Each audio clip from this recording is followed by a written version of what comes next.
tech. This one's a little bit different. We're doing a little 3D print related project, something I've been working on for quite some time now. And that is, we're going to be building one of these. This is called a GameBoy Macro. Hopefully in this stream we'll answer a bunch of things and also build one. So this GameBoy Macro originally comes from a DS Lite, a Nintendo DS Lite. These are pretty old. There was many of these made. They're extremely common, and I have a box of them here that are damaged in some way. For example, this one has a broken hinge, which means very soon the top screen will start to go out. In fact, I think this one in particular does already blink, which means the ribbon cable is breaking. But there's so many of these around that have broken screens or broken hinges, and they're just literally gonna be thrown out. So what I did was I picked a bunch out, or bought a bunch rather, that are in that state, and I developed this case. Now, there's a bunch of other 3D printed cases to build a macro, which I have tried. I've tried a ton of them.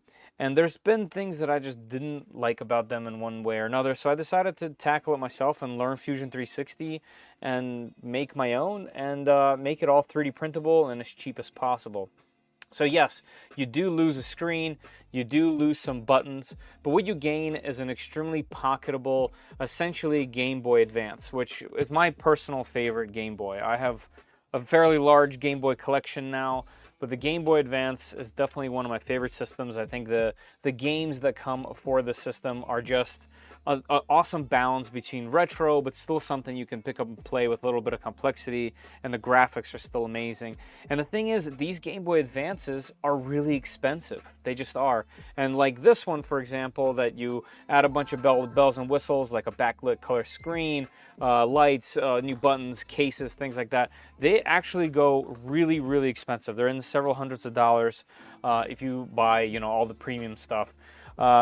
And it starts to cost a lot of money. Whereas a project like this, you could probably get one of these things for around 20 bucks, sometimes less, sometimes a bit more, especially if they're broken. Some people just give them away because they don't really want to use them anymore. And if you have a 3D printer and a couple dollars worth of components, which I'll link and talk about as we build them, you can make yourself a Game Boy Advance that has a built-in color screen, that has sound, obviously, with 2 speakers that are using the stock system. And yet it still has fun things like, for example, space for an R4 card, which some of you might know, gives you the ability to play a whole bunch of ROMs. Or you can go the premium method and get one of these Easy Flash carts so that you can upload your entire library. Or in this case, right over here, you could play your favorite carts that you might already have for the Game Boy Advance, which are also very inexpensive nowadays. Some of them are not. Essentially, that's what we're doing. I want to take a DS out of the box, make this kind of an interactive stream where you guys do this with me. You guys are going to help me pick out a DS out of the bunch. You guys are going to help me pick out a case, all the color combinations. We're going to go ahead and build one. And yeah, maybe we'll see what happens with that particular one at the end for those that kind of stuck around. All right, let's start a poll. I wonder how this works. Let me know. Oh, okay, it pops it up in the top there. Nice. I have a Game Boy Micro. Okay, so that's another thing worth mentioning is I never had a Game Boy Micro. I always wanted one, but they're very expensive even still. So this obviously pays homage to the Game Boy Micro with its styling. And depending on how you print this case, you can print the center in a color or the outside to make the center pop. And that's kind of the whole point, is kind of an in-between and a nod to the Micro with the design. Another thing that I really wanted to achieve with this is, as you can see, it's simplified. It doesn't have a battery door, which does make it a little bit harder to assemble, but you only need to do that one time. But 2 of the major things that this does is, well, 3. It uses stock speakers. You don't have to purchase the speakers. It has both of them. The motherboard is held in place with clips instead of the stock hardware. The stock hardware with 3D printed cases was always so difficult. I've broken so many and had to reprint so many with other designs, yada, yada, yada. So I wanted to skip that. So I made my own way of holding the motherboards in here, as you'll see. And then obviously the ability to use the top or bottom screen that makes this extremely unique. And like I said, I'll make a tutorial on how to use the top screen a little bit later outside of this particular build. yeah, there's also a couple other things that you guys will see as we start building, but there's definitely a lot of fun little choices that you can make with these. You can go really basic and use everything from here, or you can make a different, you can pick different buttons, so on and so forth. Also, one of the other main things about this case is all the other 3D printed cases that I have messed with, all of them have had they use their own hardware. This uses M2 by 10 hardware with M2 nuts. And the nuts, as you'll see a little bit later, have a pocket that they slide into, which makes this extremely easy to assemble and way more rigid than some of the other 3D printed cases out there. So I'm very excited about that as well. Okay, so majority of the people said blue, 21 folks. All right, there it is. We'll take these away, throw them over here. Okay, so you're gonna need a couple tools for these things. First off, I'm just gonna pull them off. There's no order. Kapton tape. This stuff is awesome. You're gonna need it to protect some of the components like the speakers and the top of the screen, so that there's just less possibility of shorts. But this also helps a lot in when you're holding things down like the wires for the speaker. So highly suggest this. You could use electrical tape as well, but this is nice and thin and works really well. So you're going to need that. I also use this really thin gauge wire speaker wire, just really thin gauge wire. It helps a lot. You can use a bunch of scrap wire, things like that, but this is what I recommend. This is very inexpensive. There's a ton of it when you buy it, and you're going to need 2 strands of 10 inches, and that's all I use for the build. Actually, let's go ahead and cut that now. So we'll just do here. Let's do some colorful ones. We'll do this purple and orange. I like to get it all the way out to here, mark it, cut it, bada bing, bada boom. So there you go. What gauge is this? I don't remember. It is very small. Is it 30? Yeah, I think it's 30 or even 28. 28 or 30. I honestly don't remember off the top of my head, but it is very small wire. You don't need much, but you just need 20 inches total. All right, so then we have a couple of other things. Probably one of the most important things for this build is these little guys. So these are tiny, tiny, tiny resistors. I have a link to it in the description. For $5, you buy 300 of these, and you only need one. And there are places you can buy less, but they are equal or if not more money most of the time. These are tiny, as you can see by my fingernail. They're tiny, tiny, tiny. You need one of these. And what you're going to do with this is going to trick the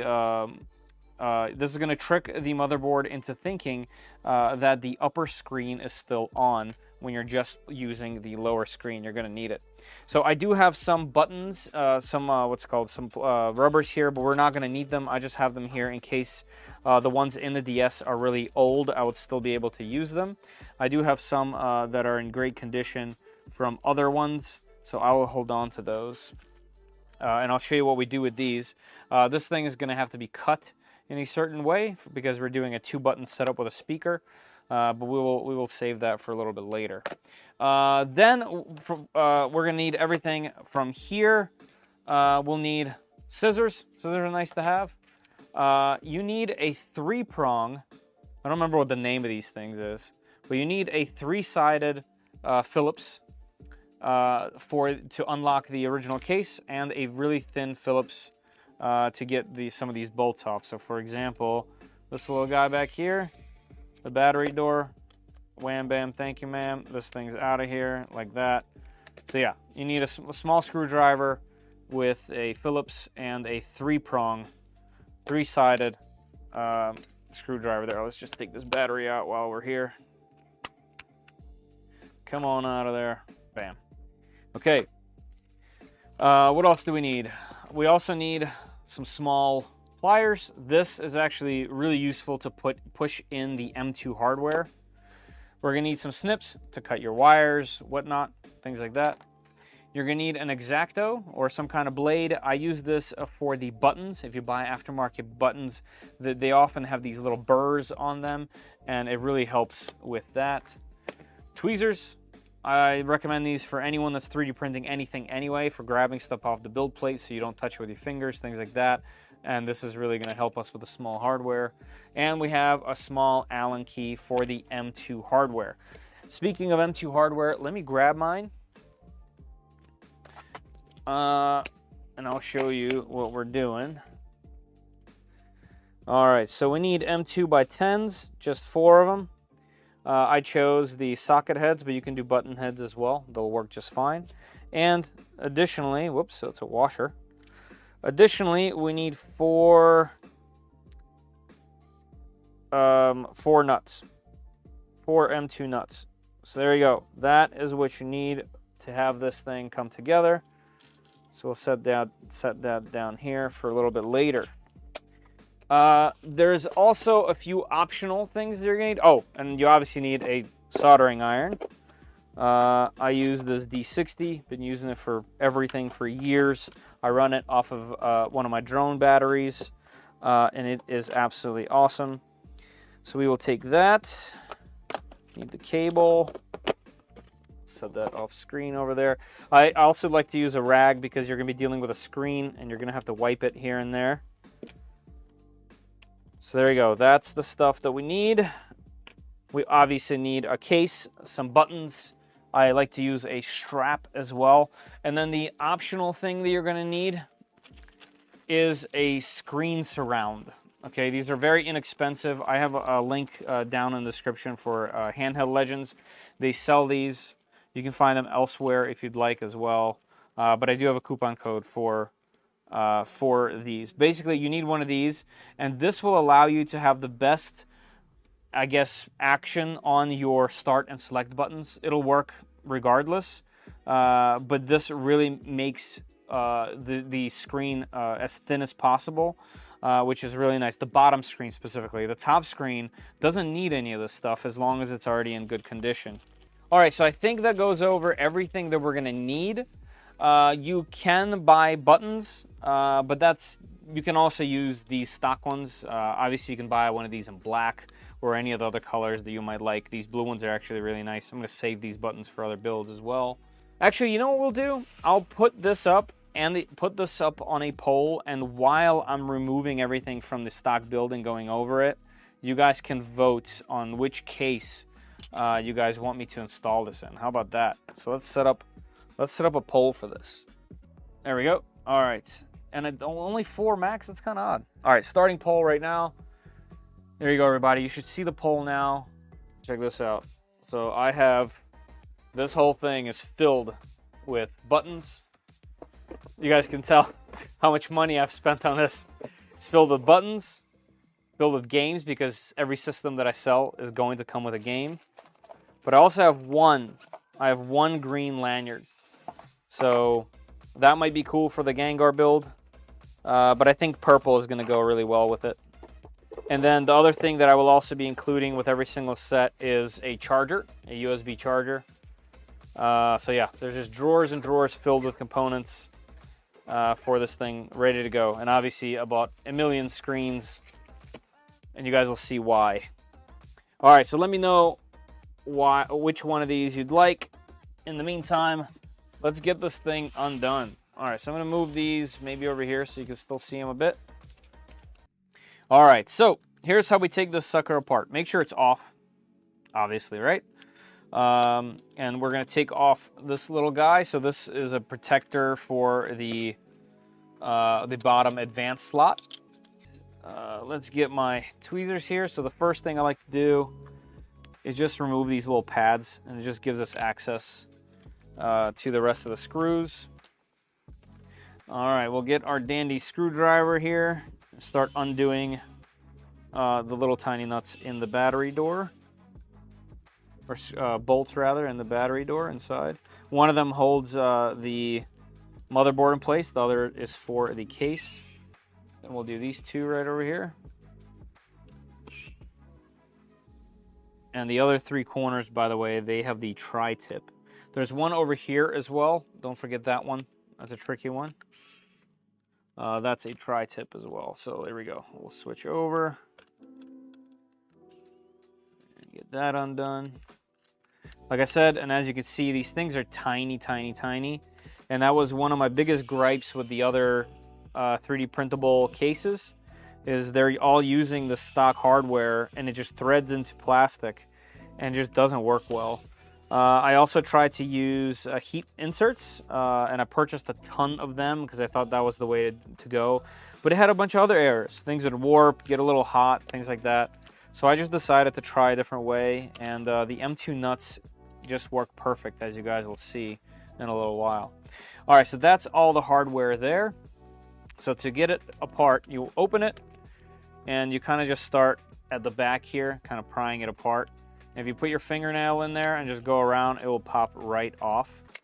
Just keep in mind this has some buttons and springs, like for example, that right here wanted to come off, and you're gonna need those. So these buttons over here that came out, the shoulder buttons, you want to hold on to these pins and the small springs. You will be reusing those, and obviously hold on to the buttons if you are going to be using them as well. But these springs like to fly around the room, and I've had them go into carpet, and I have sat on my knees and trying to look for those things for hours on end. So yeah, keep those near and dear. So I'll just be putting the hardware in there. And then what we need to do is go back to our regular Phillips to remove this one on the motherboard right over here. And now the motherboard should come out pending a few things. All right, so let's get it a little closer for you guys. So this is what the back of the motherboard will look like. You'll be doing a bunch of stuff on this later. So some of the first things I like to do is remove the Wi-Fi antenna and the microphone that's over here.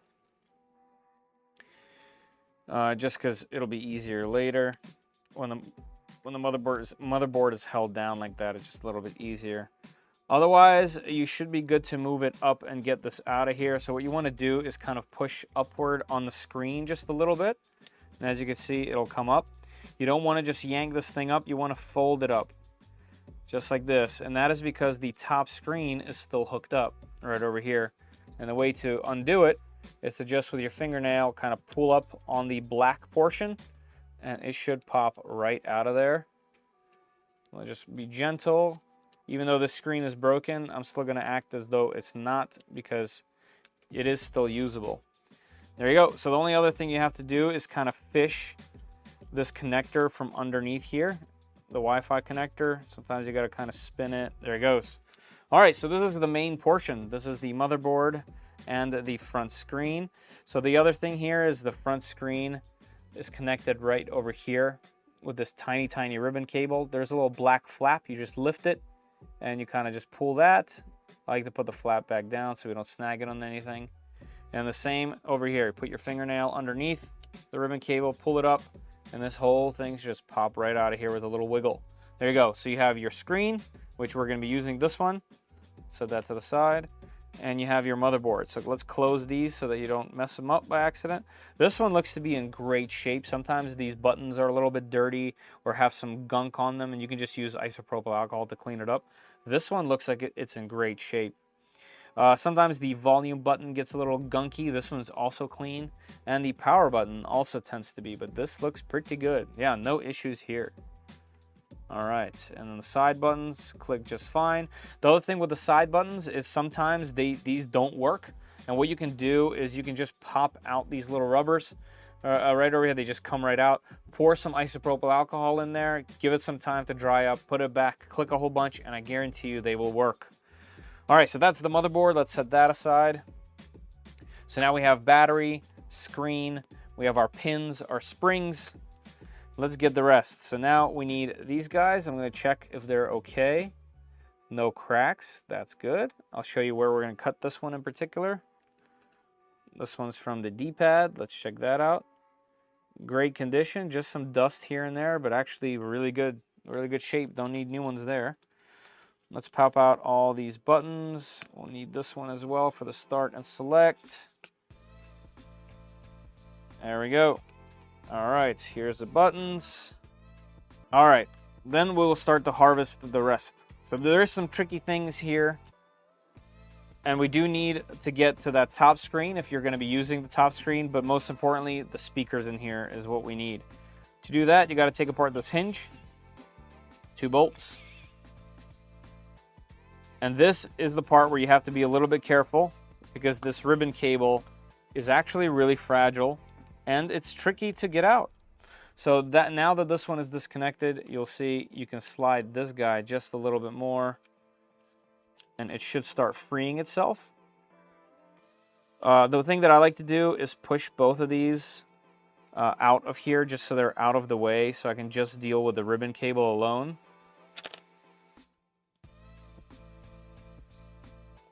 So we will just kind of gently pull them up, try to get them out of there, and then deal with the ribbon cable. Here's one. Here's the other.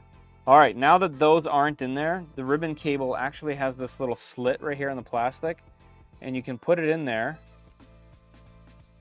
You got to be careful here. Oftentimes, these systems are very old as well, and things have just gotten a little bit brittle, and this ribbon cable tends to do that. So as you can see, this part is definitely a little bit annoying, a little bit tricky. Let's see if I can lower it down here and use my tweezers to help. Of course, that works right away. So there you go. We'll kind of slide that in there. There you go. That's free. We have our case and our little hinge. Put that in the bag. All right. Now, as you see, there's this little metal ring right over here. That's where the pliers come in. Grab it a little bit, give it a little wiggle, and it should slide out. This is another one of those things where you want to be really careful.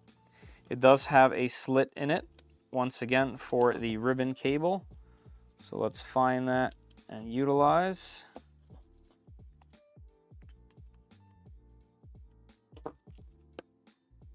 Where are you, buddy? I keep pushing it in there over and over again. Whoa, this one does not. Look at that. They typically have a slit in it. I've actually never seen one without one. So must be a difference between different models. Interesting. I've never noticed that there was one without one. So what you can do is obviously just roll this cable up. Once again, it's definitely fragile, definitely annoying. If your cable is already torn or your upper screen is broken, which 90% of these are, feel free to just rip that sucker out of there. But yeah, you kind of roll it in there just like that. Hold it with your finger. Pull this over it. There we go, and now we're free. Interesting. Out of all the ones that I've built, that usually has a little slit in it. So that's kind of interesting. All right, so here's how we take this apart. This is going to have 4 screws hidden underneath these 4 stickers. So you kind of have to push in and peel up. There is no pretty way to do this part. Most of the time, if you do a recase or anything like that on original DS Lite, they will come with these new ones because there's no real good way to do it. You can be real gentle on the sides and they peel up and kind of look iffy. So I just poke them, get them out of there. Those go right in the trash. All right, we got 4 more screws. And then we should be able to take this apart. 1, 2, 3, 4. All right, let's set those in the bag. And then there's one more thing here. The actual hinge mechanism itself, you can just kind of pull that right out of there like that. There you go. That's a little hinge. All right, so to get the screen out of here, you just push up or down, depending on which way you're looking at the screen. And this should now peel away from the other case. There we go. And we have ourselves our speakers and screen. So I'll just push on the screen, get it out of here. It's a little bit, it's glued basically. So here's yet again, another thing you have to put this ribbon cable through. You're pretty much constantly fiddling with it and just hopes that you didn't break it by pulling on it too much.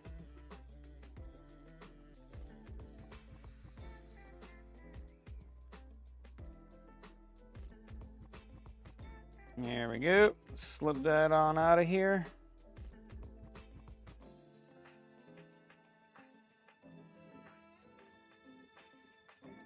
You know what we'll do? I'll take this microphone out. See if I can pull this out of here just to help free up some space. There we go. Does that help?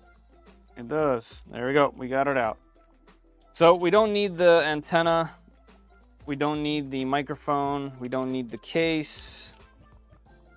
We just need this. So the speaker here is tucked into the screen, and we do need these two wires. They'll just make it a little bit easier. Let's get our snips. So I'll cut them right at the solder joints.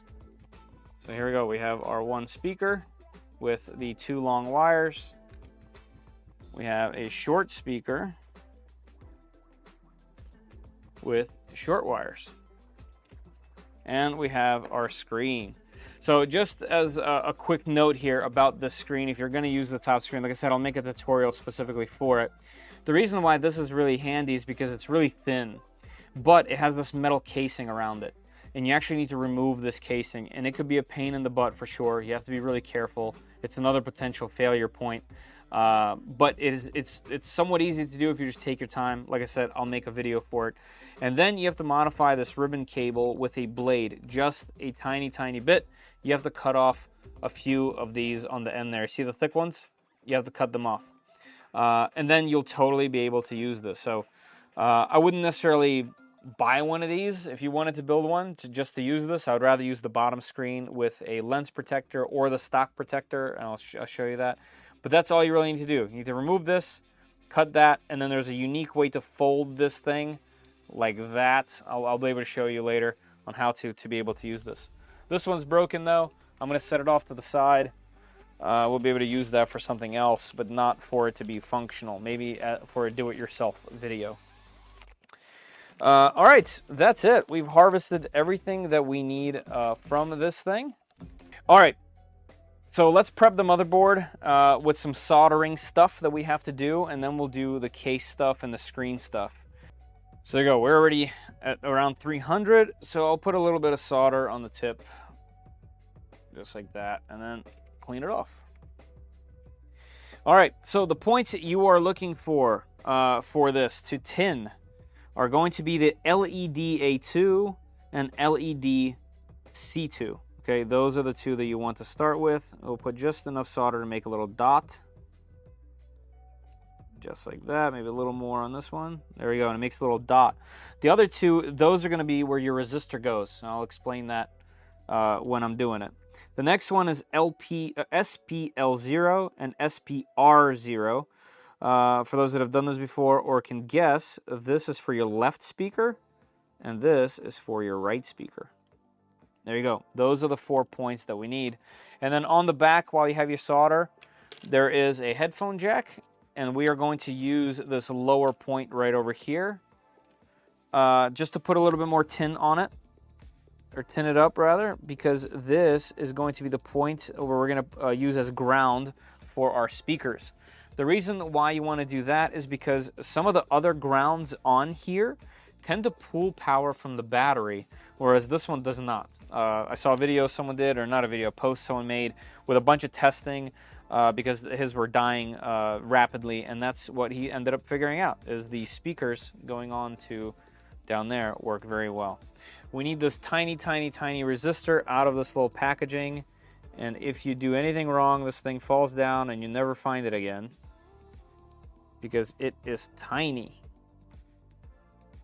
Yeah, I can't even grab that. I need there we go. Let's do that. There we go. Now it's peeled. Let's see if I can dump this out of here.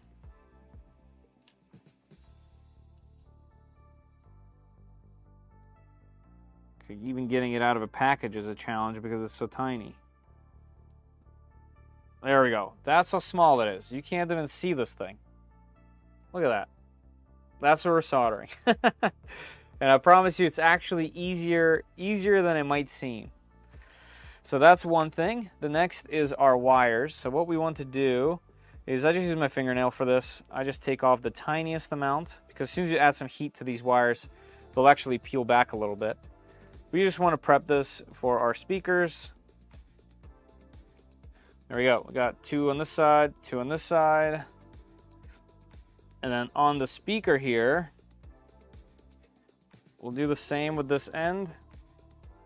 And actually, what I'm going to do is I'm going to cut off these ends because they tend to have some funky stuff on them and they make it a little bit harder to solder sometimes. So there we go. We'll do that. That's the end of the longer speaker wire. And we're going to do some funky stuff here real quick with the speakers. So first things first, I'm going to remove the speaker wires on the short one here. There's one. There's two. And this solder is really, really smelly, by the way, just so you guys know. All right, and then what I want to do is I want to remove the ground, or the power one, excuse me, the red wire. I want to remove the red wire from the speaker with the long one.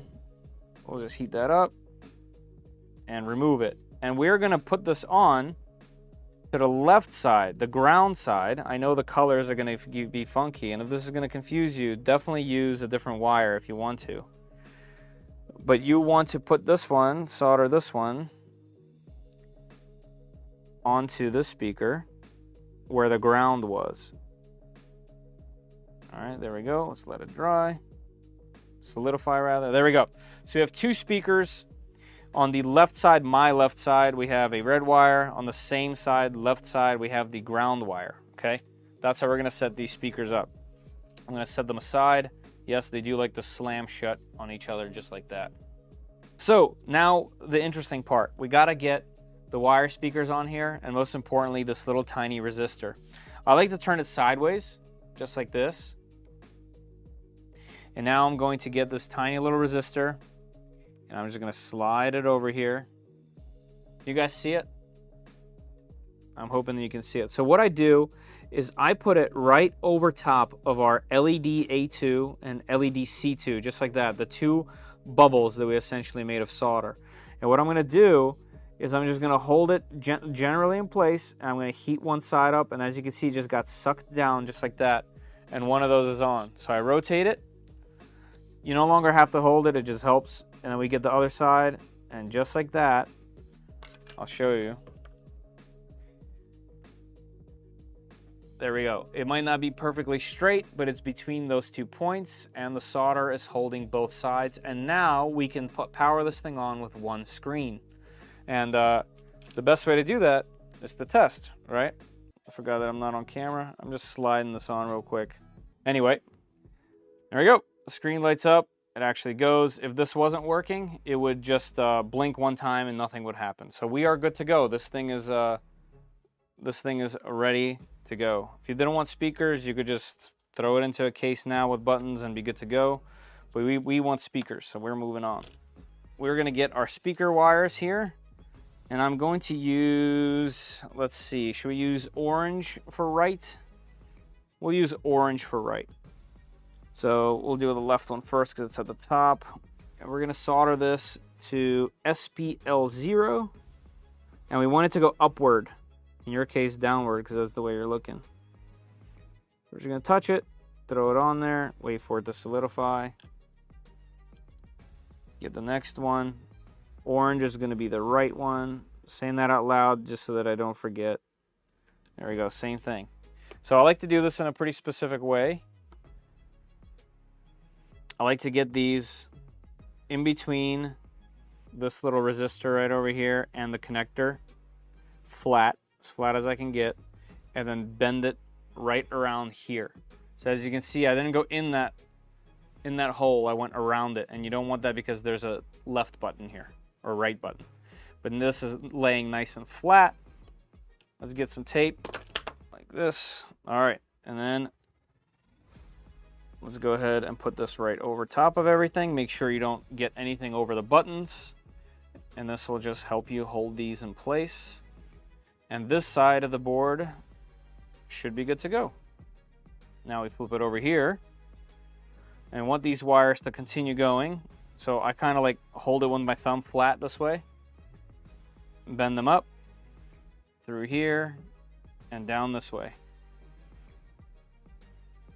All right, and that will also keep it nice and tidy. and out of the way of everything. So once again, we'll take a little piece of tape, put it right over top here. Don't worry about covering anything up. There's nothing over here to cover. As long as those wires just kind of stay right there. All right, and orange is right. Yep, orange right. There we go. So that's how we're gonna have them going up, down, in between the power connector here. Sorry, power connector, and just over in this direction. So it doesn't matter which one of these you go where. Just make sure they're not. Make sure they're just separate. I'm gonna tin the tip here just a little bit. They don't need a lot. Just make sure it's nice and clean. All right, so I'm going to take one of these, and I'm just going to solder the other to the other side of our speaker.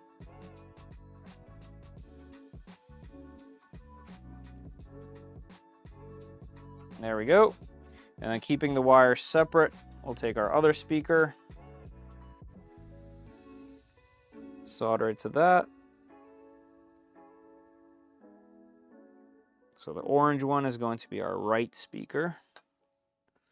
There we go. And now, remember that one point that we used over here? Or talked about, rather? So keeping the wires separate again. Let's put one of them on there first. And I'll show you, I'll zoom in a little bit closer in a second so you guys can see it. There is a mounting hole that will be used right over here. So you do want to avoid getting in the way of said mounting hole.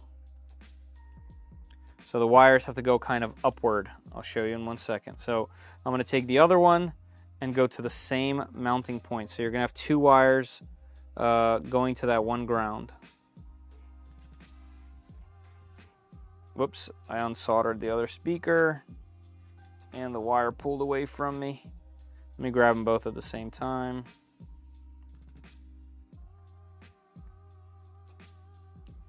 There we go. Let's see if I can get them in there now.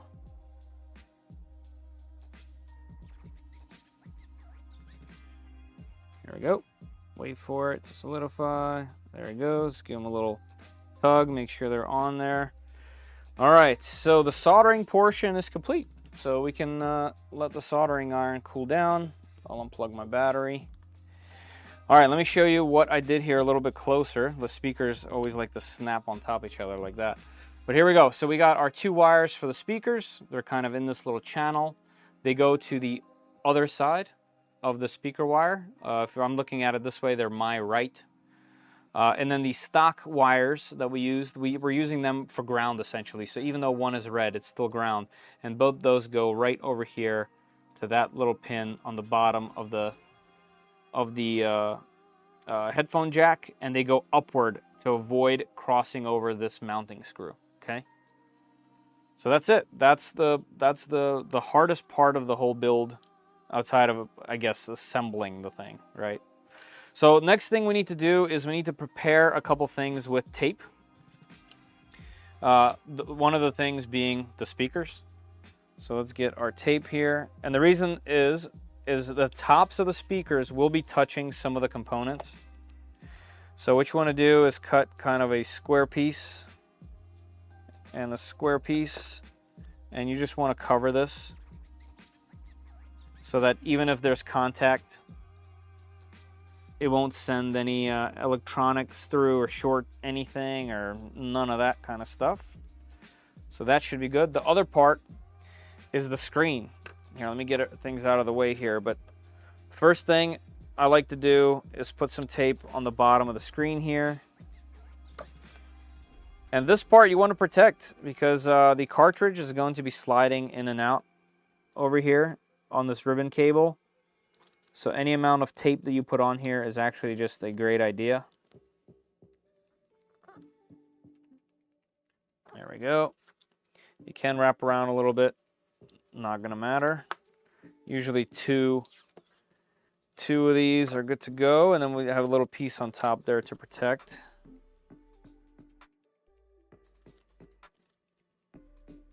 Just like that. Right over here. And then just this little part as well, just in case Rather be safe than sorry, you know. Just like that. There we go. So the back of this guy is now protected. All right, so let's talk about this display. So this is the lower display, and this is usually a touchscreen display. So you have a few options here. If you guys don't want to, I guess, destroy the screen, you can always buy one or use the top one if that's available to you. But we are, in this case, at the very least, going to be removing the touchscreen portion. So this thing has plenty of layers, and you do have to be careful. But the way you do that is I like to kind of get my fingernail underneath of this little screen protector that's on there. And as you can tell, when you try to peel it up, it just comes off of the glass.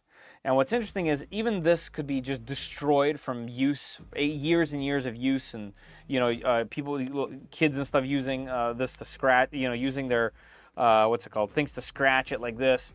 It just might be hideous. But as soon as you remove this, it's a piece of glass underneath, and it's beautiful under there. There you go, a brand new display under there, and you can actually peel this connector and break it off. So obviously you now lose your touchscreen, but for this you don't need it anymore. And you know, this protector you can now throw out, or you can hold on to it for another reason. So the reason why I ruined is because most of these are ruined. I would say 99% of the ones in that box are already ruined. That's why I bought some. But if yours was in good shape, so here are your options. You can just use this, but keep in mind that this glass is actually much thicker than these inexpensive plastic pieces here.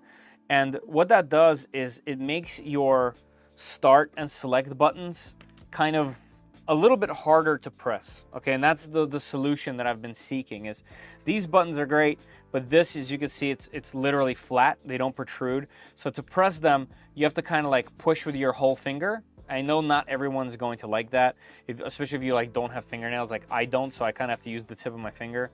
You obviously press start very rarely on these systems, only when you start the game.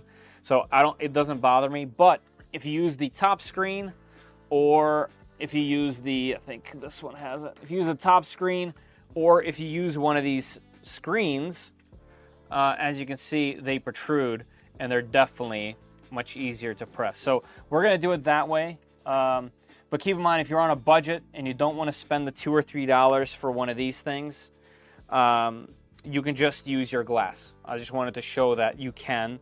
And like I said, I've built a bunch with the glass just for budget reasons. So in order to reuse this or to use an aftermarket one, like I will show you now, and we'll use a white one just because you can see it really easy. These don't have adhesive on the back. So you have to try to reuse the adhesive on the back of the original. And it will rip, and it will cause all kinds of things to happen. But all you have to do is just to kind of get your fingernail under there. Like this one's kind of stuck on there pretty good, so I'll use a razor blade to kind of just real gentle go under the glass. You don't want to scratch the actual screen under there, so force your blade to the glass itself, just like that. And keep in mind there is a adhesive strip under there.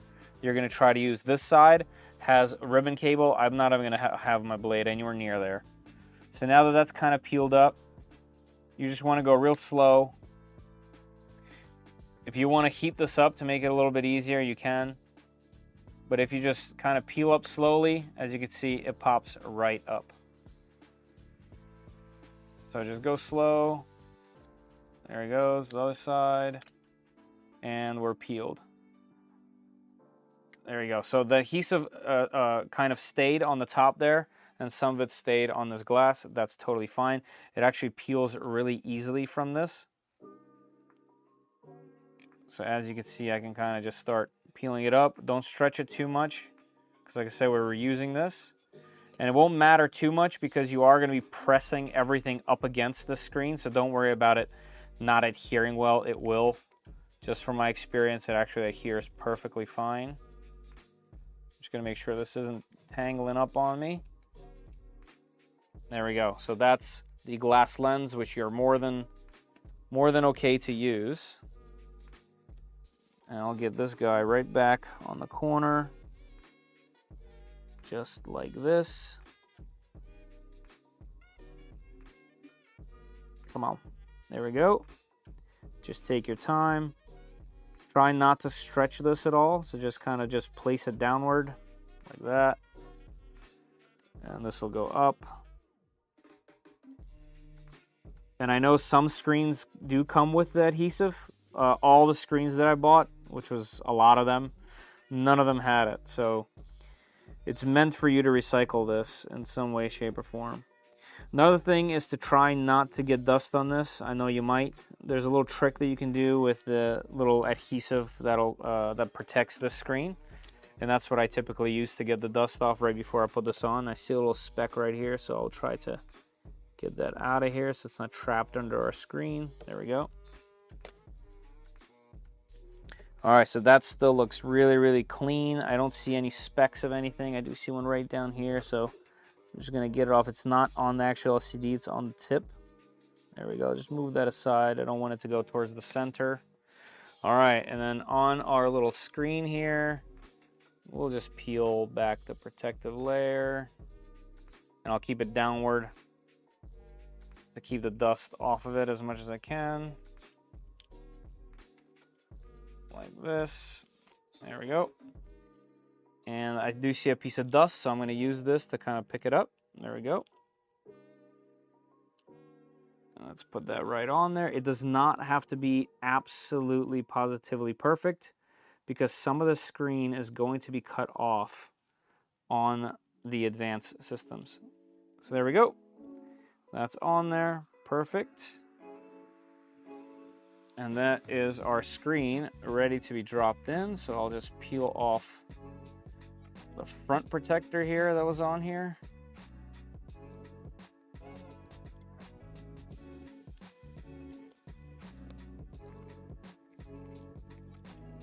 There we go.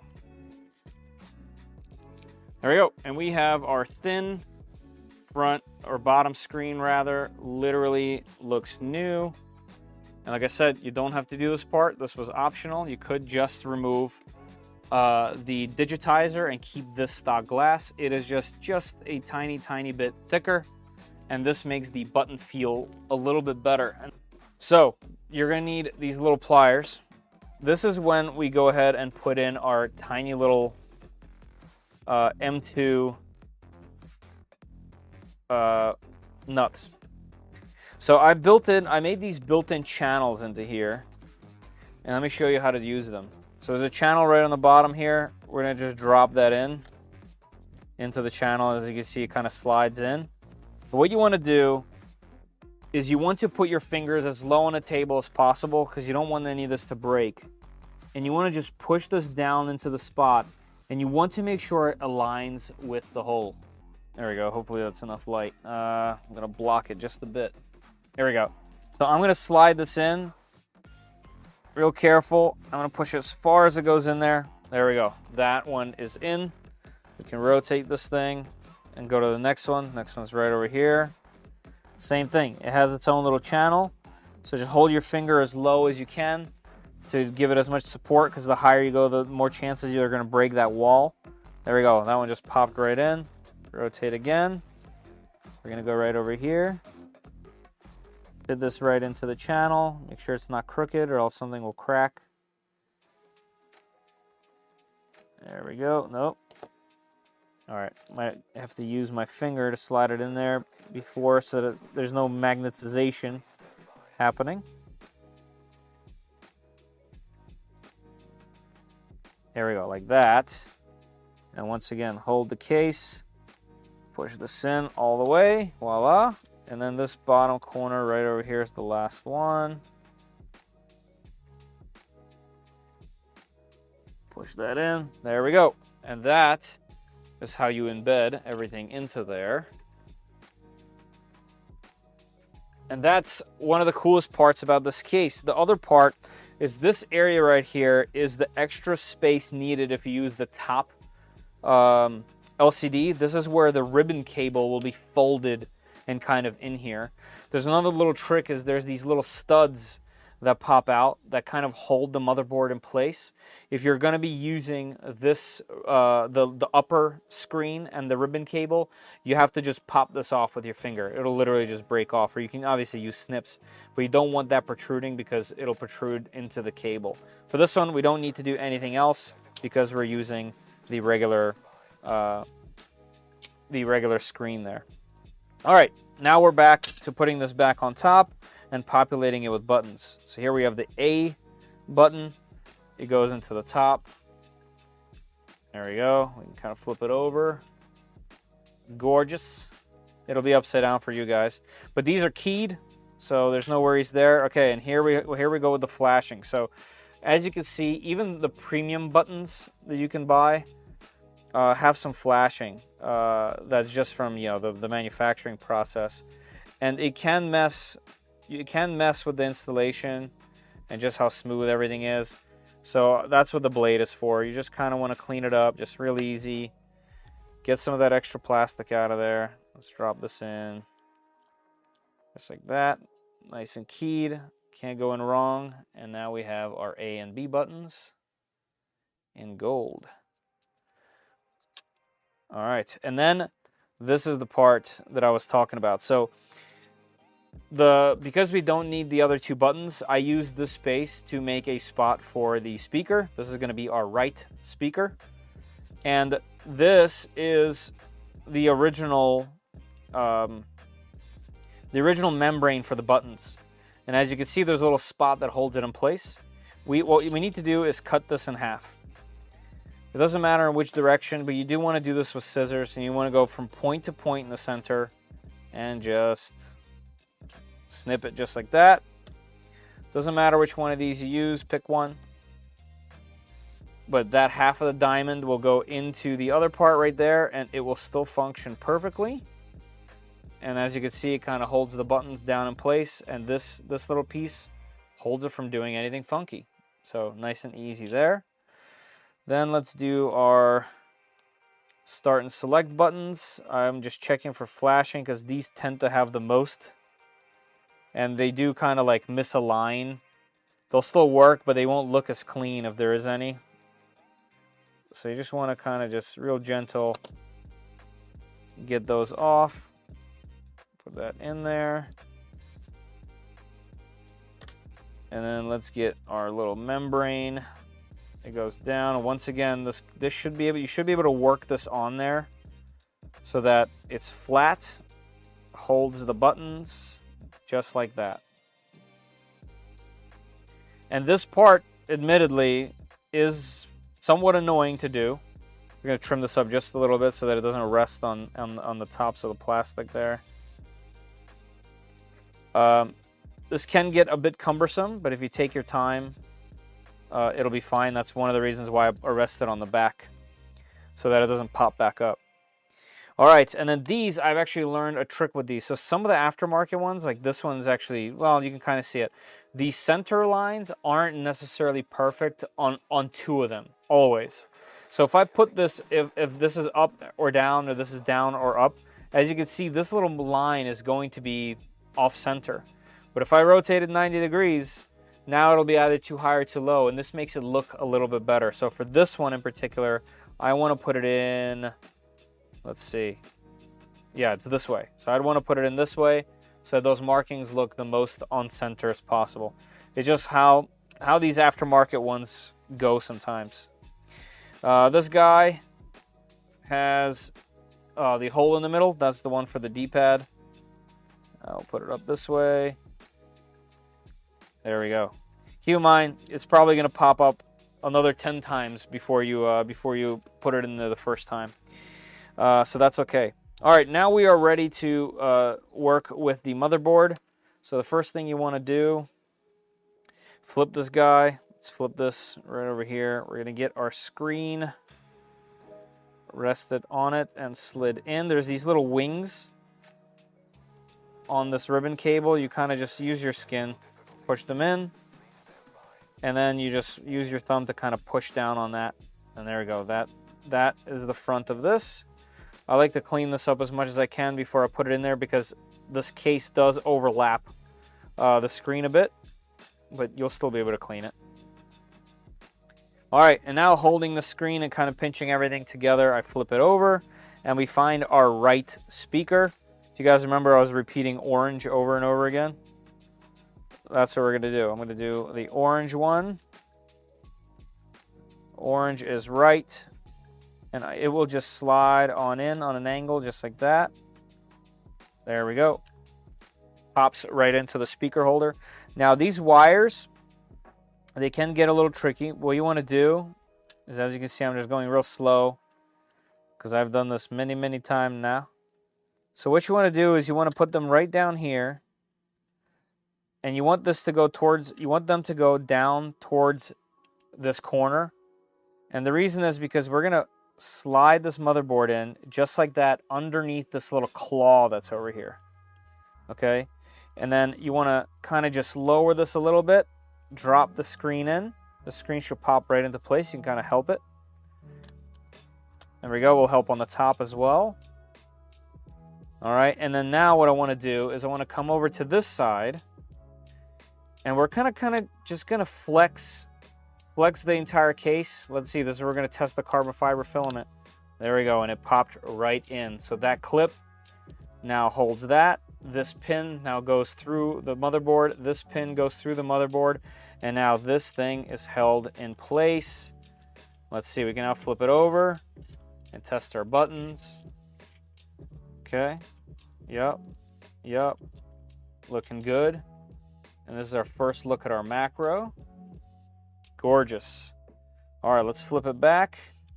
Now, since everything is held in place, we can set this thing down. All right, so now we need those pins. If you guys remember, the 2 pins and the springs. So there is a little bit of a choice that you can make. These springs that hold the left and right buttons, they are actually optional.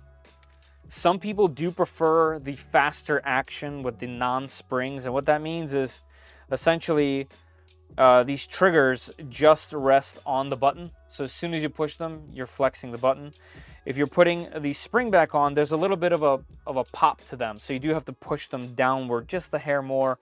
I actually prefer the spring, but I have some that are either missing or just broken some way, shape, or form during assembly, or flew across my screen. Flew across my whole basement here into the abyss. So I do have some of these set up without them, and they feel just fine. So now I'm just going to clean up the buttons. They do have a lot of flashing around the center here usually, and you do want to clean it up, because if you don't, you might lose some of the action of the button. So it's worth taking a couple seconds here and just kind of cleaning up all the little extra doodads that are on here. Don't forget to check the perimeter too. Sometimes they have that as well. Like here's some. We'll just kind of clean that up. All right, so let's throw these buttons on. So here's how we're going to do it. First, so right here to the outside where these little funky little pins are, that's where we're going to put this guy in there. And sometimes this is pretty difficult to do. Admittedly, what I do is I take something flat and I kind of just push down just a little bit. There it goes, and it tends to find that spot and go in. And this is the pin that's going to be holding the left and right buttons, and also the pin that's going to align the top panel on there. As you can see right here, you need those for alignment. So we got one in. Let's get the second one. There we go. That one went right in. Just push it down. All right, and as far as these go, what you want to do is you take your button, you take your spring, and you kind of put this into the center, just like that.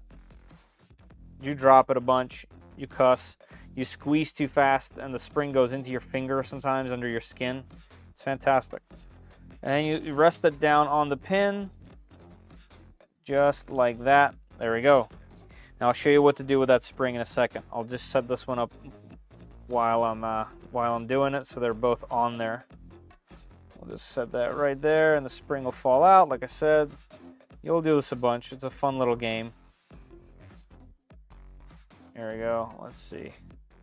Also, if you have big fingers like mine, it's another fantastic little game just to get that spring anywhere in that area. There we go. I'll try to help myself. All right, so the way that you set this up is you hold the button down with your finger. I take tweezers, I go to the very tip of this thing, and I bring them in and I kind of just pop them on. It'll come out a couple times, it'll take you a couple tries. There we go, and we'll push it down, and now we have a button. Same with this one. I'll hold it down, I'll take the very edge, I'll bring it around and down into those pins. It's very difficult to do and annoying, but take your time, and there we go. Here, let me bring it up and show you how that looks. So yeah, we got our little spring in between those two little 3D printed teeth that are nice and fragile, of course. Camera. There we go. And now you can see that when you push, they spring back up. So if you don't keep those things, these are somewhat floppy, but they do just sit right on top and you can press them really easily. All right, that's that. Now what we'll do is we'll kind of take these wires and fold them in just like this. And you do want to keep them away from this little hole right over here. So as you're doing this, just keep that in mind. What I'll do is, where's my little piece of tape? I'll put another piece of tape on top just to hold that in a loop. All right, and this guy, this was our left speaker, labeled L. This one, sometimes it helps if you just spin this guy just like this. Move this more into the camera. And we take our case, and you want to go and put it facing downward so that it goes into the grill. And this one, unlike the other one, this one snaps. So this one snaps and holds it in place. The other one kind of just folds in. So when you flip it back, the speaker is facing out just like that. All right, so what I want to do, this is going to be really tricky for me to kind of show you guys, but I'll try. So there's a couple things you want to do. First, you want to move your volume control into the center and get the volume button in there. That's the one with the hole on the bottom here. We're just going to kind of rest it in place. This is going to be tricky. Admittedly, this process is tricky. Your power button has a bigger gap on one side. That's your power button, and that's over here on the left side. And we just kind of put that in as well. There's a little channel it goes into. All right. The other thing you need is your battery. You want to put the battery right into where it needs to go, and this is gonna play a role as well. You're gonna have to find something to poke in there to kind of tuck it under. So all in one swoop, I want to have the speaker wires. Like I said, this is gonna be tricky for me to show you. The speaker wires have to go in between. You see where the other wires are running?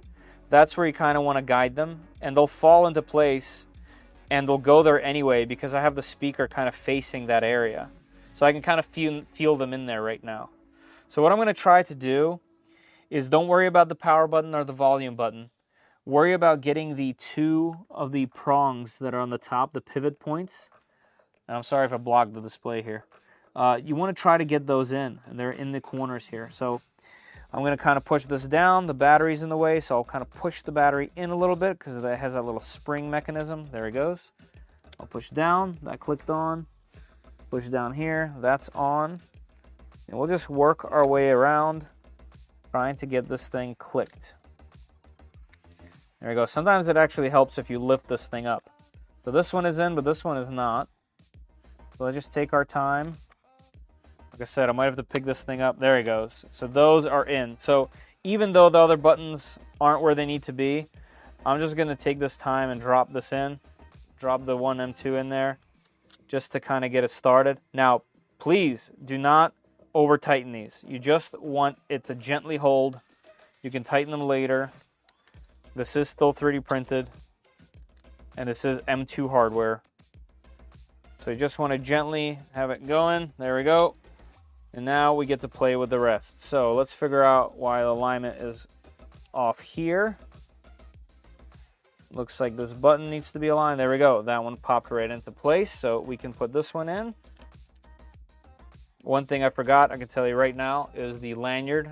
Way easier to do when this is not together, but that's okay. I'll show you the hard way to do it.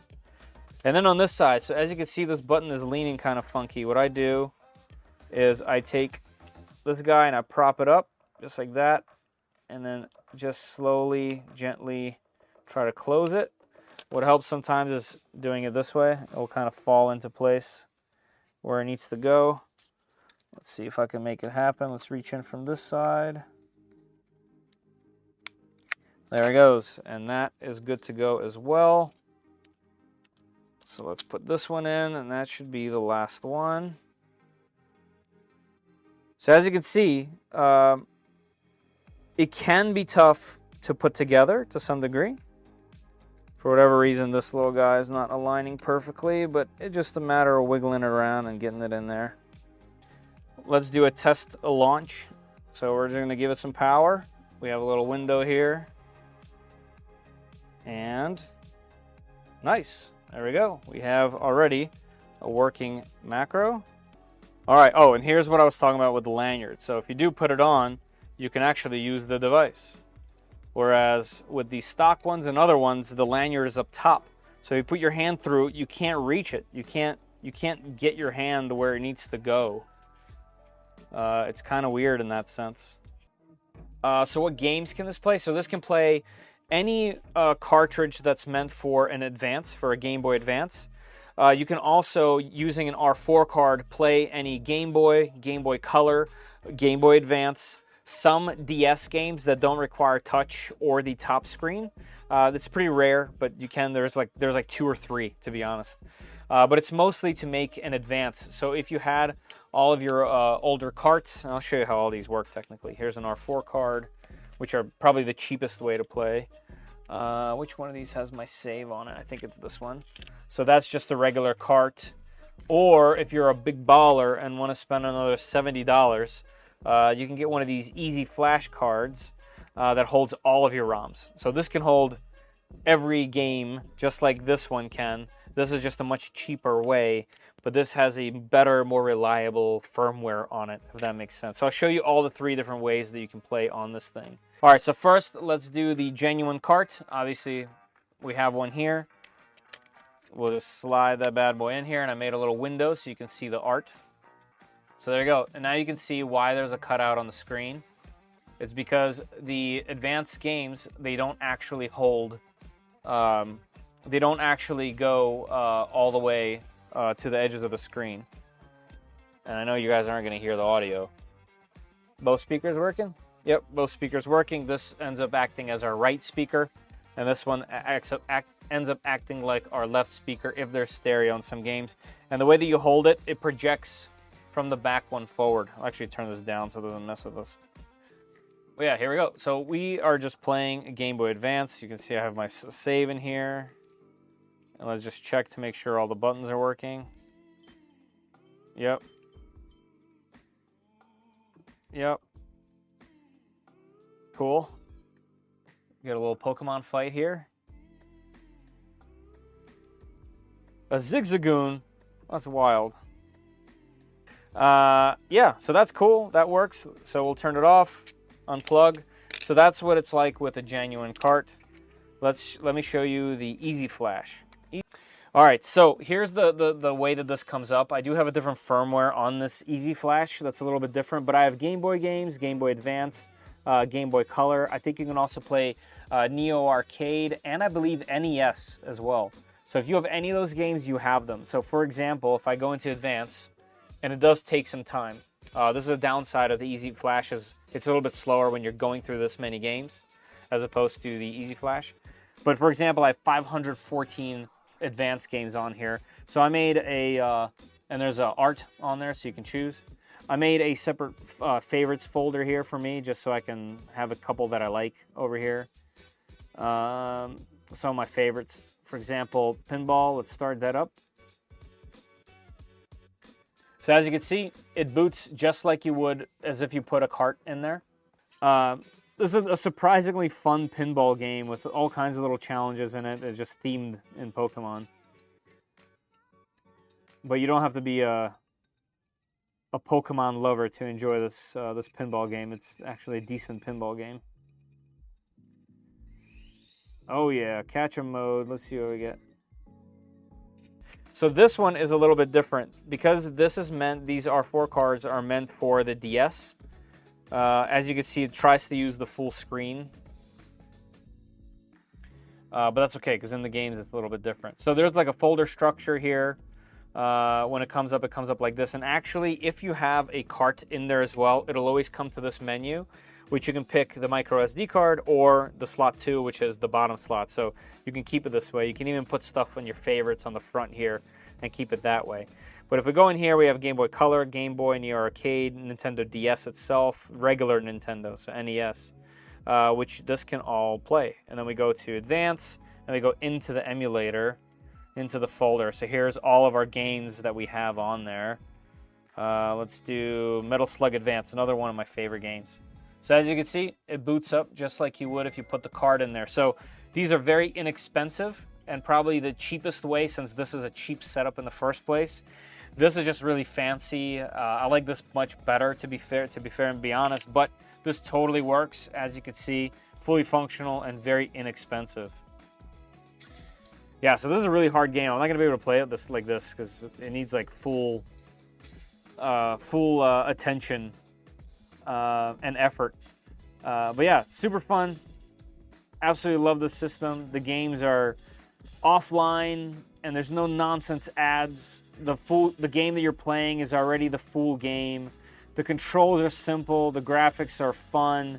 It's just a really good system. And I know you guys can't hear the audio here, but plenty of volume from the 2 speakers. Yeah, and the screen looks great. It's a good-looking console. It fits in the hand real nice. You can easily pocket this. Where's my phone? It's about the size of an iPhone. A little bit thicker than the whole thing, but actually about the same thickness as the camera portion on the phone. So yeah, it's a nice little device and just a very fun project and a fun thing to do. Awesome. I'll turn this off for now. So yeah, that's the 3 ways, and that's the macro, and that's the build. So how long did it take me? So I started at 9, probably didn't start until like 9:30. So about 2 hours, about a 2-hour build. Palkitty V10 makes better Game Boy Advance. Yeah, I mean, listen, this isn't an ideal device. This is an inexpensive project that lets you recycle, that lets you use your 3D printer, lets you make these funky color combos. It's just a fun project. I wouldn't necessarily say that this device is like the best, if that makes sense. It's definitely not. It has some drawbacks for sure, but over top of a regular Advance, for example, the pocketability, just the shape is a little bit easier to place into things. The buttons don't protrude as much. It has a color screen. The sound is actually really decent with the double speakers on this thing. Most importantly, you can use an R4 card, which is significantly less expensive than one of these easy flashes. You know what I mean? This definitely has its benefits over the original Game Boy Advance, even though the screen's a little bit smaller, things of that nature. But also just economical. It's very economical. But yeah, Palkitty devices are also economical, but they kind of add more, and this removes, so pretty cool. Thank you guys and gals for sticking around. Thank you for all the kind words about I was holding it over here for the other camera. About the device. I appreciate you guys picking this. This was a really cool color combo. Definitely a slick looking build. I do really like this one as well, just because it makes it really, really neat. Not something that you're going to get store-bought. This is something you can only 3D print, which I thought was really neat.